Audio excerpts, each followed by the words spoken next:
આજનું આપણું લેસન છે સ્ટીલ. તો આજે આપણે સ્ટીલ વિશે અભ્યાસ કરવાનો છે.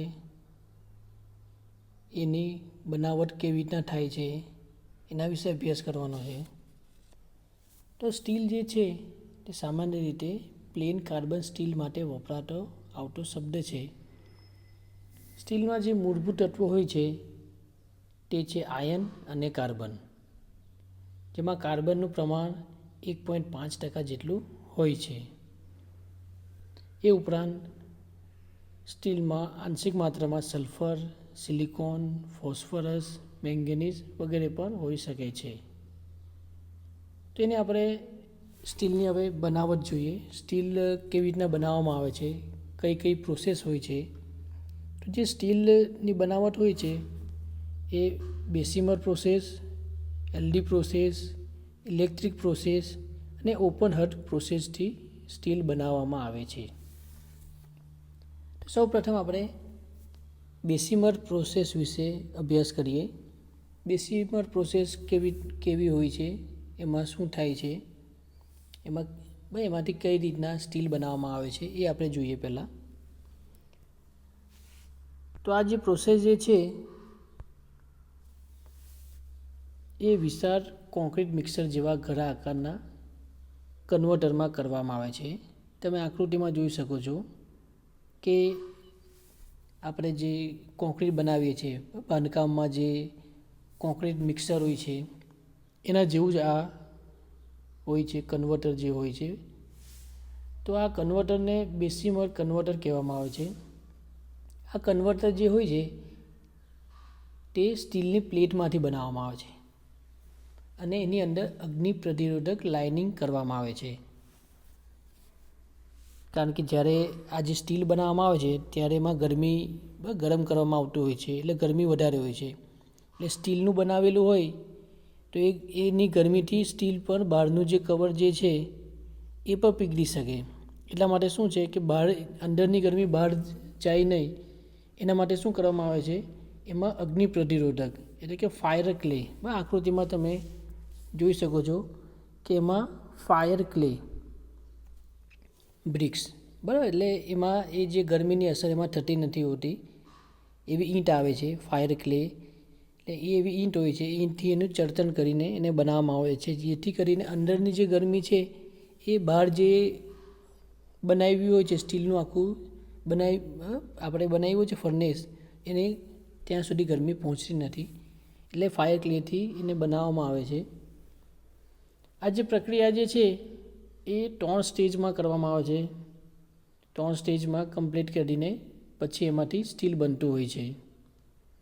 તો એમાં પહેલું જે સ્ટેજ છે એમાં શું કરવામાં આવે છે કે એમાં બ્લાસ્ટ ફર્નેસમાંથી પીગળેલી પીગ આયર્નને બેસીમર કન્વર્ટરમાં નાખવામાં આવે છે. એટલે પહેલાં સૌપ્રથમ જે સ્ટીલ જે બનાવવાનું હોય છે તે પીગ આયર્ન જે બને છે એ પીગ આયર્નને આ જે બ્લાસ્ટ ફર્નેસમાંથી પીગ આયર્ન બનતું હોય છે અને એ પીગ આયર્નને બેસીમર કન્વર્ટરમાં નાખવામાં આવે છે. કન્વર્ટરને ઊભું રાખી તેની અંદર આશરે 200થી 250 કિલો ન્યૂટન પર મીટર સ્ક્વેરના ભારે દબાણથી હવા ફૂંકવામાં આવે છે. બરાબર, અંદર તમે આકૃતિમાં પણ જોઈ શકો છો કે એમાં હોટ એર જે છે એ બતાવ્યું છે. એટલે ત્યાંથી શું કરે છે, હવા ફૂંકવામાં આવે છે. અને ફર્નેસના તળિયું જે હોય છે એમાંથી જે ટાયર્સ હોય છે ત્યાંથી હવાનો વિસ્ફોટ કરવામાં આવે છે. બરાબર, અંદર તમે જોઈ શકો છો નીચેથી હવા જે છે તે હવા એમાં વિસ્ફોટ કરવામાં આવે છે, હવા વિસ્ફોટ કરવામાં આવે છે. હવામાં ઓક્સિજન જે છે તે આયર્ન સાથે સંયોજાઈને તેનું ઓક્સિડેશન કરે છે, જેના પરિણામે ફેરસ ઓક્સાઇડ બને છે. આ ફેરસ ઓક્સાઇડ જે છે તે સ્લેગ તરીકે ધાતુ સાથે જોડાય છે. સિલિકોન અને મેંગેનીઝ પણ ઓક્સિજન સાથે જોડાઈને સ્લેગમાં જાય છે. આ પ્રક્રિયા દરમિયાન ખૂબ ગરમી ઉત્પન્ન થાય છે. આ અશુદ્ધિઓ ફર્નેસની ટોચ પરથી પીળા કલરની જ્વાળાના રૂપમાં દૂર થાય છે. આ જે છે તે પહેલું સ્ટેજ હતું એમાં થાય છે.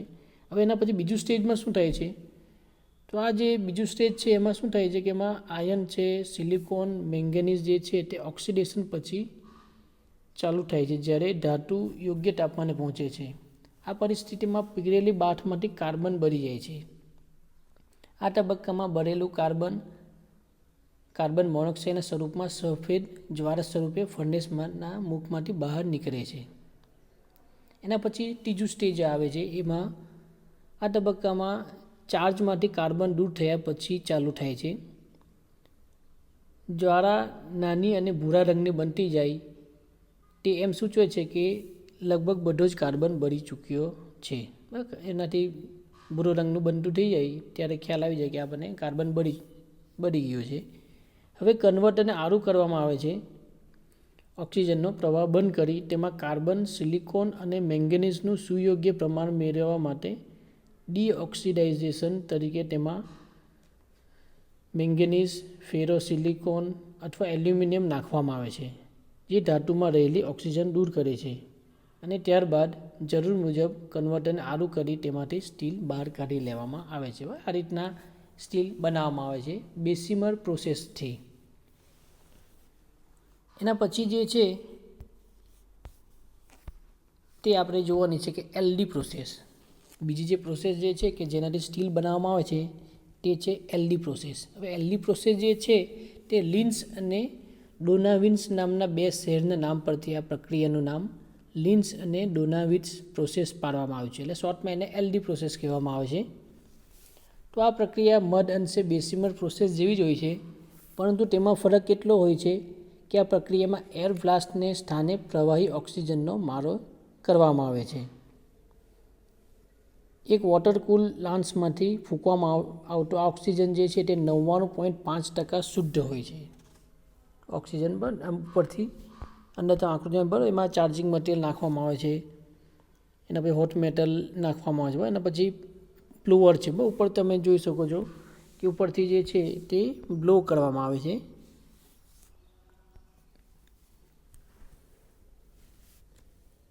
અને તેને અવાજ જેટલી ઝડપે ફૂંકવામાં આવે છે. તેનાથી આશરે 250 થી 300 ડિગ્રી જેટલું ગરમી ઉત્પન્ન થાય છે. આથી કાર્બન અને અન્ય અશુદ્ધિઓનું ઓક્સિડેશન થાય છે, જેના લીધે પીગળેલી ધાતુ તીવ્રતાપૂર્વક વલોવાય છે, જે ઓછા સમયમાં ધાતુનું શુદ્ધિકરણ કરે છે. જ્યારે હવામાં ફૂંકવાનું પૂર્ણ થાય છે ત્યારે કન્વર્ટરને નમાવીને, બરાબર, તમને અંદર બતાવે આકૃતિમાં તમે જોઈ શકો છો કે એને કન્વર્ટરને નમાવીને એને સ્લેગ દૂર કરવામાં આવે છે. ત્યારબાદ બીજી બાજુ નમાવીને એને લેડલમાં એકઠી કરવામાં આવે છે. બરાબર, તમે જોઈ શકો છો આમાં કે એમાં જે છે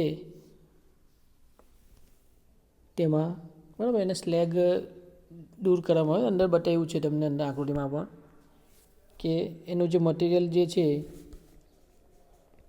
ધાતુ જે છે એ ધાતુને કાઢી લેવામાં આવે છે અને ઉપર જે સ્લેગ બને છે એને દૂર કરવામાં આવે છે. આ પ્રક્રિયા બેસિમર પ્રક્રિયા કરતાં ઓછા સમયમાં થતી આધુનિક પ્રક્રિયા છે. તેનો ઉપયોગ જે છે તે વધારે થતો હોય છે અત્યારે.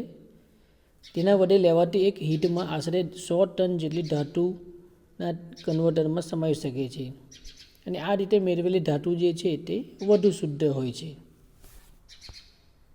હવે એના પછીની પ્રોસેસ જોઈએ આપણે, એ છે આપણું ઇલેક્ટ્રિક પ્રોસેસ. તો ઇલેક્ટ્રિક પ્રોસેસ જે છે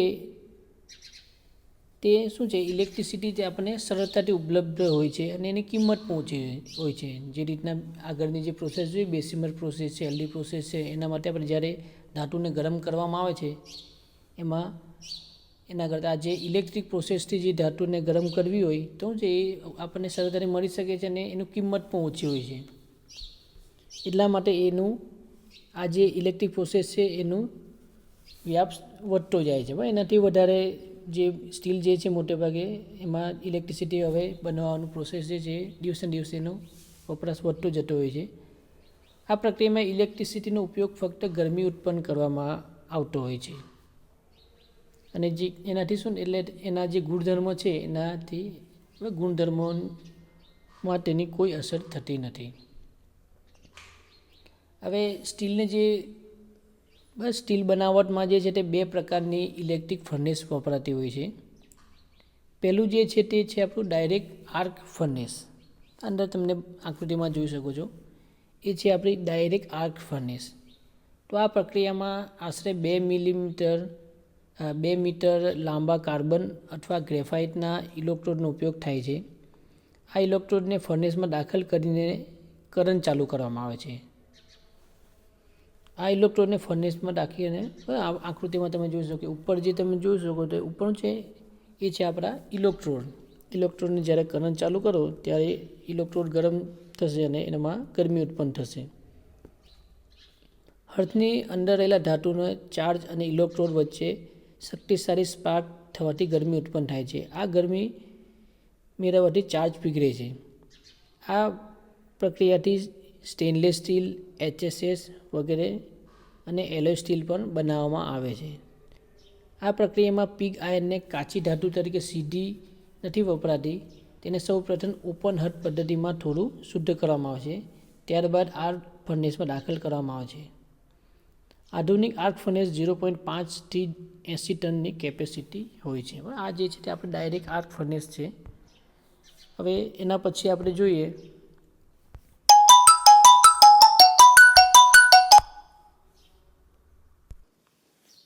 તો હવે ઇલેક્ટ્રિક પ્રોસેસમાં જે બીજી ફર્નેસ હોય છે જે વપરાતી હોય છે તે જે હાઈ ફ્રિકવન્સી ઇન્ડક્શન ફર્નેસ. તો આ હાઈ ફ્રિકવન્સી ઇન્ડક્શન ફર્નેસ જે છે તે ટ્રાન્સફોર્મરના સિદ્ધાંતને મળતી આવે છે. તેમાં ક્રુસિબલ હોય છે.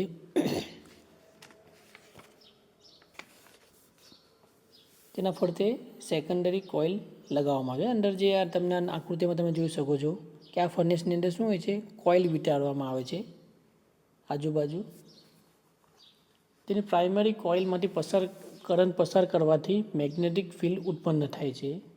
આ મેગ્નેટિક ફિલ્ડના ઇન્ડક્શનને કારણે સેકન્ડરી કરંટ ઉત્પન્ન થાય છે. સેકન્ડરી કોઇલમાં કરંટ ઉત્પન્ન થાય છે. આ કરંટની ગરમી તેમાં રહેલા ક્રુસિબલને ગરમ કરે છે.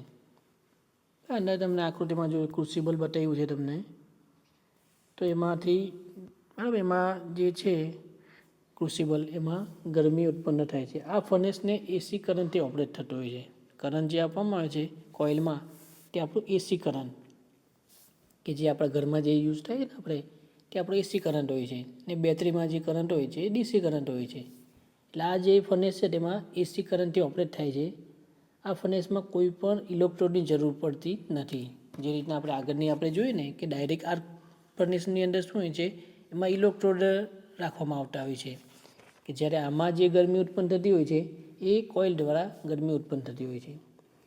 તેનો ઉપયોગ જે છે તે હાઈ એલોય સ્ટીલ અને ખાસ પ્રકારના સ્ટીલ બનાવવા માટે થાય છે. તે 50 kgથી માંડીને 10 ટન સુધી ઉપલબ્ધ હોય છે. એટલે સુધી આપણે એમાં બનાવી શકો છો આ ફર્નેસમાં. તો એના પછી આપણે જોઈએ ઓપન હર્ટ પ્રોસેસ. તો ઓપન હર્ટ પ્રોસેસ જે છે તે કેવી હોય છે તે આપણે ફર્નેસ જોઈએ. અંદર જે બતાવ્યું છે તમને એ છે આપણો ઓપન હર્ટ પ્રોસેસ.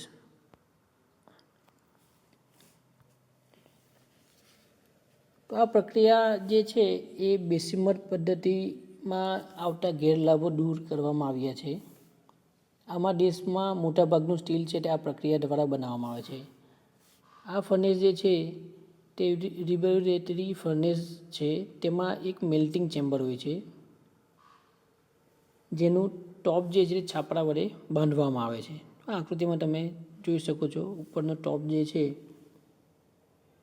બરાબર એ આખું છાપરું જે બાંધેલું હોય છે. ફર્નેસના તળિયામાં જે છે તે હર્ટ હોય છે. તળિયાના ભાગમાં હર્ટ હોય છે. એક બાજુની દિવાલમાં ચાર્જિંગ માટેનો ડોર આપવામાં આવે છે. આ પ્રક્રિયામાં ચાર્જ સીધી જ ગરમી ન મેળવતા તેની ઉપર સળગાવવામાં આવતા પ્રોડ્યુસર ગેસની ગરમીથી રેડિયેશનથી મેળવવામાં આવે છે. એટલે ગરમી જે છે તે અલગ જગ્યાએથી આપવામાં આવે છે બરાબર. એની જે ગરમી જે છે એ ગરમ કરીને એની જે ગરમી જે છે એ આગળ વધે છે અને એનું રેડિયેશન છે, ગરમી પસાર થાય છે એનું રેડિયેશન છે એના દ્વારા તમારું જે મેટલ જે છે એને આપણે ગરમ કરવા માટે જે હર્થ હોય છે બરાબર આ જગ્યાએ એને ત્યાં ગરમી મળતી હોય છે. પ્રોડ્યુસર ગેસને મેલ્ટિંગ ચેમ્બર સાથે જોડવામાં આવે છે અને આ બે ચેમ્બરમાંથી પ્રોડ્યુસર ગેસ પ્લાન્ટમાં દાખલ કરવામાં આવે છે. ગેસ પ્લાન્ટ જે હોય છે એમાંથી એમાં દાખલ કરવામાં છે એ ગેસ પ્લાન્ટમાંથી. જ્યારે બીજું ચેમ્બર દ્વારા એમાં હવા પસાર કરવામાં આવે છે. તમે જોઈ શકો બે અંદર ચેમ્બર આપેલા હોય છે, એકમાં હવા હોય છે અને એકમાં ગેસ હોય છે. ગરમ હવા અને પ્રોડ્યુસર ગેસની મદદથી હીટિંગ કરવાની આ પ્રક્રિયા લાક્ષણિકતા છે. સૌપ્રથમ આશરે 1500 ડિગ્રી સેન્ટીગ્રેડ તાપમાને ગરમ કરી જરૂરિયાત મુજબ ચાર્જિંગ કરવામાં આવે છે. ત્યાર પછી મેલ્ટિંગ ચેમ્બરમાં ગેસ દાખલ કરવામાં આવે છે. મેલ્ટિંગ દરમિયાન કાર્બનનું અમુક પ્રમાણ સિલિકોન, મેંગેનીઝ વગેરે દૂર થાય છે. કાર્બનના ટકા જરૂર પ્રમાણે મળે ત્યારે ફર્નેસમાંથી એ સ્ટીલ કાઢી લેવામાં આવે છે. જ્યારે ધાતુને લેડલમાં વહેતી હોય ત્યારે તેમાં ડીઓક્સિડાઇઝેશન ઉમેરી તેમાંથી હવા દૂર કરી ધાતુની પૂર્ણતા નક્કી કરાય છે. પીગ આયન અને સ્ક્રેપનો ગુણોત્તર જે છે તે 1:4 લઈને 4:1 સુધીની હોય છે. સામાન્ય રીતે 3:2 પણ રાખવામાં આવતા હોય છે. આ જે છે તે ઓપન હર્ટ પ્રોસેસ છે. બરાબર, આ રીતના જે સ્ટીલ જે છે, સ્ટીલ અલગ અલગ પ્રકારના જે સ્ટીલ હોય છે એ સ્ટીલ બનાવવામાં આવતા હોય છે.